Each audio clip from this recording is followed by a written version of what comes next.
Price was an African-American female concert pianist and composer and many other things. Her story started in Little Rock, Arkansas.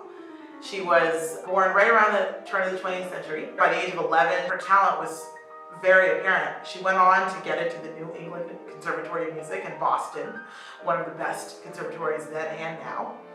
And her symphony in E minor was actually performed by the Chicago Symphony Orchestra, one of the best orchestras in the world. Even though we look at the success and everything that she accomplished already at such a young age, she still had, of course, her trials, being a Black female trying to make it.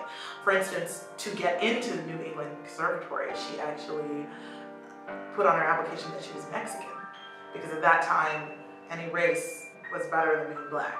She tried to join the Arkansas Music Teachers Association. They wouldn't let her join because it was an all-white association at the time. A lot of people said no to her, no matter how talented she was and how great her music was. Just being who she was enough for them to keep her out. The piece that you're going to hear me play, the Concerto in One Movement, has quite the story. She wrote the piece in the early 1930s and it was premiered in 1934. Gershwin wrote his Rhapsody in Blue around the same time she wrote this piece. And you'll hear that there's certain influences even of the jazz and idiom in her piece. She performed it, her student also performed it a couple different times, but time went on, the piece was lost. No one even knew about this piece.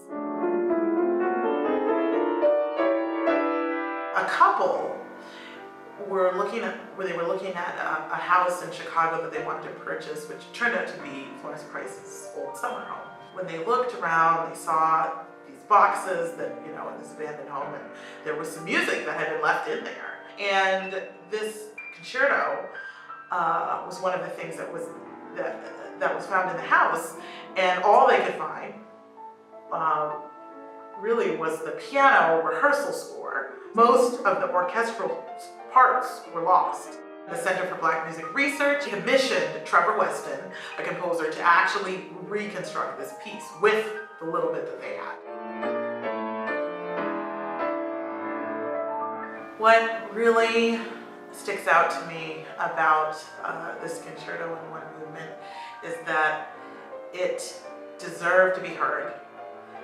How is this piece not being played all the time? It's beautiful. It starts out with reminiscent of Rachmaninoff. The second section or movement feels like a spiritual or a song, and the last movement is based on the Juba dance, which is actually an old African dance. I'm just so excited and really honored to be part of bringing it back to life. In a lot of ways, I feel like I was meant to find out about her and to play this piece that you're going to hear.